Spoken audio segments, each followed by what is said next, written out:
PM Modi says Made in India chips will be delivered worldwide soon. Prime Minister Narendra Modi today stated that five semiconductor plants will soon be installed in different parts of the country, and the Made in India chips will be accessible to the world. Addressing Kautilya Economic Conclave in New Delhi, the Prime Minister said India has moved from being an importer of mobile phones to being a producer. He stressed that there are ample investment opportunities in India in every sector. Mr. Modi highlighted that India is the world's fastest growing and the fifth largest economy. He said that the Indian era is being discussed amidst a global emergency, and this shows how the world trusts India. He pointed out that India stands as the top nation in terms of fintech adoption rate.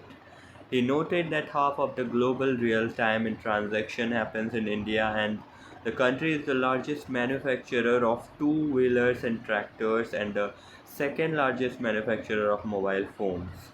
Mr. Modi underlined that reform, perform and transform is the guiding mantra for the government.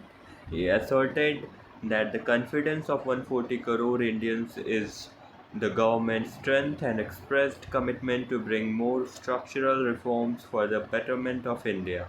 Prime Minister stated that global leaders and financial experts are optimistic about India's growth. He further stated that the investors believe that it is the right time to invest in India. Mr. Modi opined that this is the result of the reforms that have happened in India in the past decade.